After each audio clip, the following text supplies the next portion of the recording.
The laughter died in Studio 6B so suddenly that even the Roots stopped playing mid-note. Jimmy Fallon, who had built a career on perfect timing and infectious energy, found himself frozen behind his desk, staring at a man who had just shattered every assumption about ordinary heroes. The cameras kept rolling, but this was no longer The Tonight Show. This was the moment when America discovered that some of the most extraordinary people walk among us every single day, carrying secrets of kindness that would humble us all. It started as what should have been a lighthearted segment.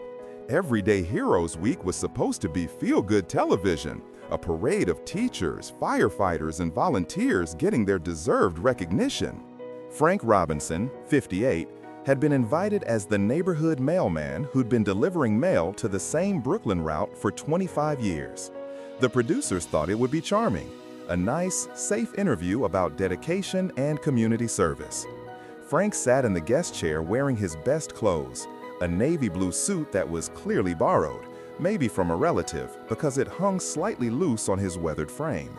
His hands, thick and calloused from decades of carrying mail bags, rested nervously on his knees. His hair, more salt than pepper now, was combed back with the kind of care that suggested this was the biggest moment of his life. Jimmy had done his homework, as he always did. Frank Robinson had worked for the Postal Service for 25 years, never missed a day, never had a complaint. The kind of reliable, invisible public servant that keeps America running. Perfect for a quick, heartwarming interview. "So Frank," Jimmy began with his signature warmth, 25 years on the same route. You must know everyone in the neighborhood by now." Frank nodded, a small smile creasing his weathered face. "Yes, sir, Mr. Fallon. Been walking those same streets since 1999. Seen kids grow up, get married, have babies of their own." The audience smiled appreciatively. This was exactly what they'd come for. Wholesome, uncomplicated goodness. "That's beautiful," Jimmy said. "I bet you've got some great stories about the neighborhood." Frank's smile flickered for just a moment. Something passed across his eyes, a shadow that Jimmy, with his years of reading people, caught immediately. But Frank recovered quickly. "Oh yes, lots of good people on my route, real good people." Jimmy leaned forward slightly, his interviewer instincts picking up on something deeper. "You know, Frank, our producers told me something interesting. They said your neighbors wrote in about you. Not just one or two people, the entire neighborhood. That's pretty special." Frank shifted in his chair, clearly uncomfortable with the attention. "They didn't need to do that." "But they did," Jimmy pressed gently. "In fact, they said some pretty incredible things about you. Things that go way beyond just delivering mail." The studio was quiet now. Even the audience seemed to sense that this interview was heading somewhere unexpected. Frank's hands clenched slightly on his knees. "Mr. Fallon," Frank said, his voice barely above a whisper, "I just do my job." Jimmy looked down at his note cards, then back at Frank. The producers had given him the highlights from the neighbors' letters, but now, looking at this man's obvious discomfort, Jimmy wondered if they'd only scratched the surface. "Frank, I'm going to read you something," Jimmy said, his voice taking on a different quality. "This is from Mrs. Chen, who lives on Maple Street. She wrote, 'Frank Robinson saved my life, not once, but every month for 3 years.'" Frank's face went pale. He started to shake his head, but Jimmy continued. "Mrs. Rodriguez from Oak Avenue wrote, 'When my husband died and I couldn't afford groceries, Frank made sure I never went hungry. He never asked for credit. He never wanted recognition. He just showed up.'" The audience was completely silent now. Some were leaning forward in their seats. Jimmy picked up another card. "And this one, Frank, this one is from the Martinez family. Frank Robinson paid our rent for 6 months when my father lost his job. We never knew how to thank him because he would never let us." Frank was staring at his hands now, his shoulders shaking slightly. Jimmy set down his cards and looked directly at him. "Frank, how many families?" The question hung in the air like a prayer. Frank looked up, and Jimmy saw tears in his eyes. Not tears of sadness, but tears of a man who had spent decades trying to remain invisible while performing miracles. I don't keep count," Frank whispered. Jimmy stood up from behind his desk. In all his years of hosting, he'd never done this during an interview.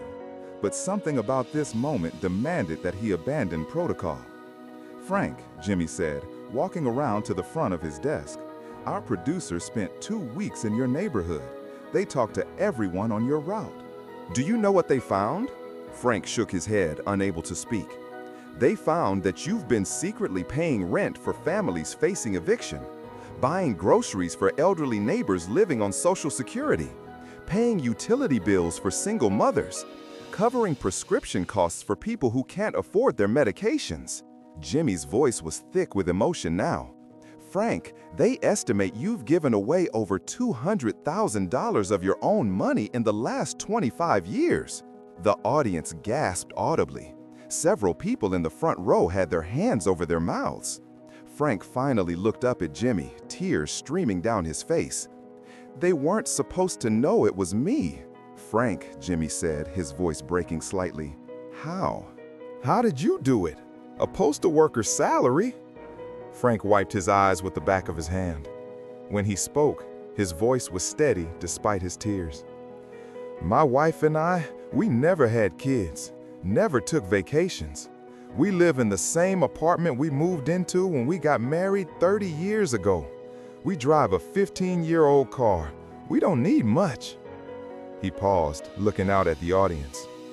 "But I walk those streets every day.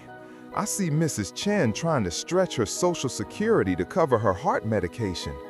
I see Maria Rodriguez's kids wearing shoes with holes in them. I see families getting eviction notices." Jimmy knelt down beside Frank's chair. The cameras captured everything, but Jimmy wasn't thinking about television anymore. "Frank, why didn't you ever tell anyone?" Frank looked at Jimmy with the kind of honesty that cuts through everything fake in the world. "Because that's not why you do it," he said simply. "You don't do it for credit. You don't do it for thanks.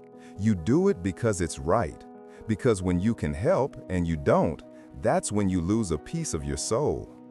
The studio was completely silent. Jimmy could hear his own heartbeat. He looked back at his desk, then at Frank, then made a decision that would change everything. "Frank, I have something to tell you," Jimmy said, his voice carrying across the silent studio. "Your neighbors didn't just write letters about you. They're here." Frank's eyes widened. "What?" Jimmy gestured toward the audience. "Mrs. Chen, would you stand up?" A small, elderly Asian woman in the third row stood up, tears streaming down her face. She pressed her hand to her heart and mouthed, "Thank you," to Frank. "Mrs. Rodriguez?" A middle-aged Latina woman stood up, flanked by 2 teenagers, her children, both now in college. "The Martinez family?" An entire row stood up, parents, grandparents, and 3 young adults. Jimmy's voice was shaking now. "Frank, there are 47 people in this audience tonight. 47 people whose lives you've changed. People who are alive because of your kindness. People who kept their homes because of your generosity. Kids who went to college because you believed in their families." Frank was sobbing now, looking around at faces he recognized from his daily route. These weren't just neighbors to him, they were family. But Jimmy wasn't done. "Frank, your neighbors did something else. They started a fund, a Frank Robinson Fund, to pay you back. As of this morning, it has $47,000 in it. Every family you helped contributed what they could." Frank started to shake his head. "I can't accept." "Frank," Jimmy interrupted gently, "remember what you just said. Sometimes you have to let people help. Sometimes you have to let people give back." Mrs. Chen stepped forward from the audience. "Mr. Frank," she said in accented English, "you let me keep my medicine. You let me keep my life. Now you let us keep our dignity by saying thank you." The audience erupted in applause, but it wasn't the usual television applause. It was the sound of people recognizing something sacred, something that transcended entertainment. Jimmy stood up and helped Frank to his feet. "Frank, there's one more thing." Frank looked at him through his tears. "The Postal Service heard about this story. They want to honor you. But more than that, they want to create the Frank Robinson Community Service Award, an annual recognition for postal workers who go above and beyond for their communities." Frank was shaken now, overwhelmed by the magnitude of what was happening. "And Frank," Jimmy continued, "there's someone else here who wants to meet you." From behind the curtain walked a tall, distinguished black man in a perfectly tailored suit. Frank didn't recognize him at first, but the audience did. They rose to their feet as the Postmaster General of the United States approached.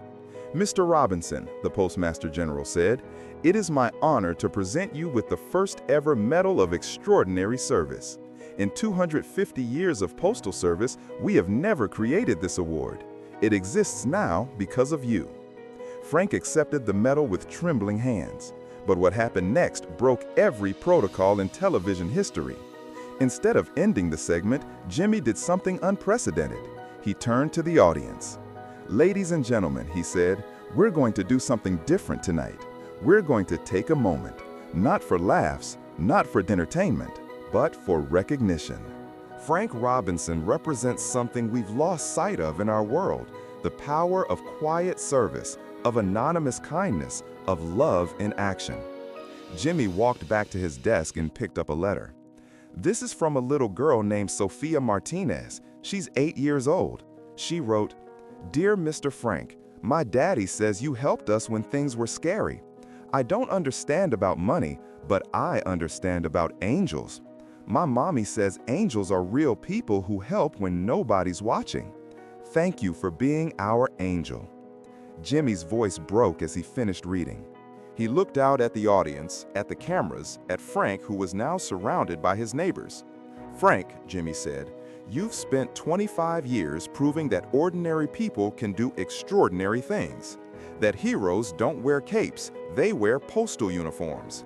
They drive mail trucks. They walk the same streets every day, carrying more than letters and packages. They carry hope." Frank stepped forward, still overwhelmed but finding his voice. "Mr. Fallon," he said, "can I say something?" Jimmy nodded, handing him the microphone. Frank looked out at the cameras, at the millions of people watching. "There are Frank Robinsons in every neighborhood in America," he said, his voice steady now. "Teachers who spend their own money on school supplies, nurses who stay late with scared patients, mechanics who fix cars for people who can't pay, store clerks who slip extra food into bags for hungry families." He paused, wiping his eyes. "We're not special. We're just paying attention. And when you pay attention, when you really see people, you can't help but help." The applause that followed wasn't just from the studio audience. It was from the crew, from the producers, from everyone who understood they had just witnessed something transformative. Jimmy walked over to Frank one more time. "Frank, is there anything else you want people to know?" Frank thought for a moment, then smiled through his tears. "Just that kindness is free, and it's the only currency that grows when you spend it." The show ended not with Jimmy's usual jokes and upcoming guests, but with silence. Beautiful, reverent silence as the credits rolled over the image of Frank Robinson, surrounded by the people he'd helped, proving that sometimes the most powerful television happens when entertainment steps aside and humanity takes the stage. The episode aired 3 weeks later and became the most watched Tonight Show episode in 5 years. But more importantly, it sparked what became known as the Frank Robinson effect. Postal workers across the country began sharing their own stories of community service. Neighborhoods started recognizing their quiet heroes. And people began understanding that change doesn't always come from grand gestures. Sometimes it comes from someone who simply decides to care, one person at a time, one day at a time, one act of kindness at a time. Frank Robinson continued his mail route, but he was no longer invisible. He was a reminder that heroes walk among us every day, carrying more than we know, giving more than we see, and proving that the most powerful force in the world is a human being who decides to pay attention to the pain around them and do something about it. In a world that often feels divided, Frank Robinson's story became a bridge. Because when someone shows you that kindness is possible, that service is sacred, and that love multiplies when you give it away, suddenly the world doesn't feel so broken after all. It feels fixable. One neighbor at a time, one kindness at a time, one Frank Robinson at a time. But the story doesn't end with the camera stopping. Because what happened after that night in Studio 6B proved that sometimes television can be a catalyst for something much bigger than entertainment. 3 months after the episode aired, Frank Robinson received a phone call that would change his life forever. It was from the mayor of New York City. "Mr. Robinson," the mayor said, "we'd like to talk to you about a position. The city wants to create a new department of community outreach, and we can't think of anyone better qualified to run it than someone who's been doing the job unofficially for 25 years. Frank was stunned. At 58, after spending his entire adult life delivering mail, he was being offered the chance to make his passion for helping others his full-time job. The position came with a salary that was nearly double what he'd been making at the Postal Service. More importantly, it came with resources, a budget, a staff, and the backing of the city to help families in need across all 5 boroughs. Frank accepted the position, but only after ensuring that his replacement on the mail route would continue the tradition of knowing and caring for the neighborhood. He personally trained Maria Santos, a young postal worker who had been inspired by Frank's story to apply for his route.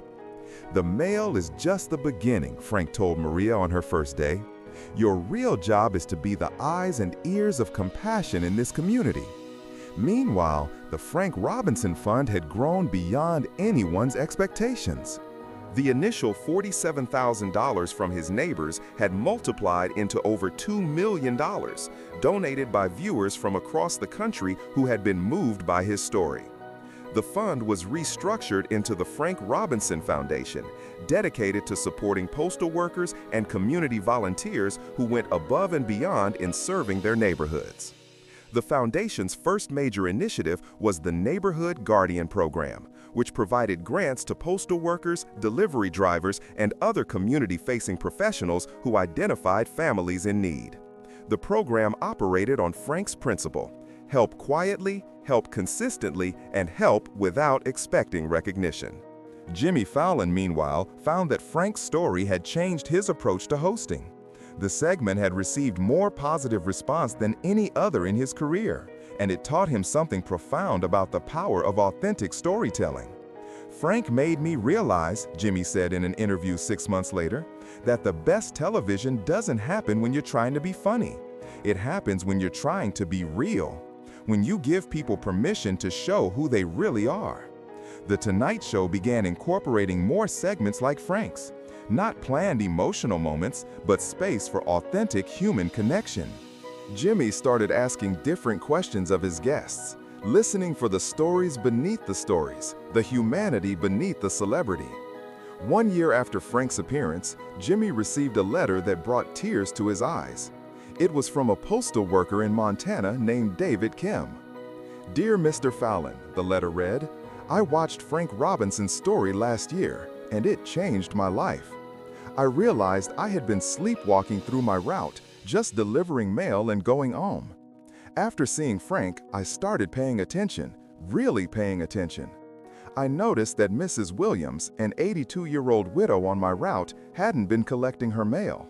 When I checked on her, I found she had fallen and been lying on her kitchen floor for 2 days. I probably saved her life, and I never would have noticed if Frank hadn't taught me to see. Thank you for showing us what a real hero looks like." The letter was one of hundreds that poured in from postal workers, delivery drivers, teachers, nurses, and ordinary people who had been inspired by Frank's example to pay more attention to the world around them. Frank's former neighborhood in Brooklyn became a model for community care. The families he had helped quietly began helping others in turn. Mrs. Chen, whose medications Frank had been covering, started a prescription assistance program. The Martinez family, whose rent Frank had paid, began a food pantry in their basement. Mrs. Rodriguez, whose groceries Frank had bought, created a clothing exchange for families in need. The ripple effects spread beyond Brooklyn. Cities across the country began recognizing their own Frank Robinsons. The bus drivers who checked on elderly passengers, the grocery clerks who set aside damaged goods for struggling families, the librarians who stayed late to help kids with homework. What became known as the Frank Robinson movement wasn't organized by any institution or promoted by any campaign. It was simply people recognizing that kindness is contagious, that attention leads to action, and that ordinary people have extraordinary power to change the world around them. Frank himself remained characteristically humble about his growing fame. When asked to speak at conferences or appear on other television shows, he usually declined. When he did accept, his message was always the same. "I'm not special. I just decided to care about the people around me. Every single person watching this has the same power I have. You don't need money. You don't need special skills. You just need to pay attention and be willing to help when you see a need." But perhaps the most profound impact of Frank's story came in the form of policy change. Inspired by the Frank Robinson Foundation's work, Congress passed the Community Care Act, which provided federal funding for neighborhood support programs and recognized community service as a legitimate form of infrastructure investment. The act established community care coordinators in postal services, public transportation, and other municipal services, people whose job was to identify and address community needs. It was government catching up to what Frank had been doing intuitively for decades, understanding that the people who see neighborhoods every day are best positioned to care for them. 5 years after that night on The Tonight Show, Frank Robinson was invited back, but this time he wasn't alone. He was accompanied by dozens of the people whose lives had been changed not just by his original kindness, but by the movement his example had started. Mrs. Chen, now 84, had become a nationally recognized advocate for senior prescription assistance. The Martinez children, inspired by Frank's investment in their family, had both become social workers. Maria Rodriguez had started a nonprofit that provided business training for single mothers. "Frank," Jimmy said as they sat in Studio 6B once again, "do you realize what you've started?" Frank looked around at all the faces, people he had helped, people they had helped in turn, and people who had been inspired by the story to start helping in their own communities. "I didn't start anything," Frank said with that same humility that had characterized his first appearance. "I just did what anyone would do if they were paying attention. All these folks," he gestured to the people around him, "they were always capable of this kindness. They just needed to be reminded that it mattered." Jimmy leaned forward, struck once again by Frank's wisdom. "What do you want people to remember about your story, Frank?" Frank was quiet for a moment, choosing his words carefully. "I want them to remember that heroes aren't born, they're made. And they're made by the simple decision to care about the person in front of you. Every day, we all have the choice to walk past suffering or to stop and help. Every day, we can choose to be invisible or to be a force for good." He paused, looking directly into the camera. "The world doesn't need more Frank Robinsons. The world needs more people who realize they already have everything it takes to be a Frank Robinson." The segment ended with a statistic that took Jimmy's breath away. The Frank Robinson Foundation had documented over 10,000 acts of community kindness directly inspired by Frank's original story. But even more remarkably, those 10,000 acts had inspired tens of thousands more, creating a network of care that stretched across the country. As the credits rolled on Frank's second appearance, Jimmy realized that this was why he had gotten into entertainment in the first place. Not to make people laugh, though laughter was important, but to remind people of their own capacity for goodness. To show them that ordinary lives could be extraordinary, that small acts could have big impacts, and that attention and compassion were all anyone needed to change the world.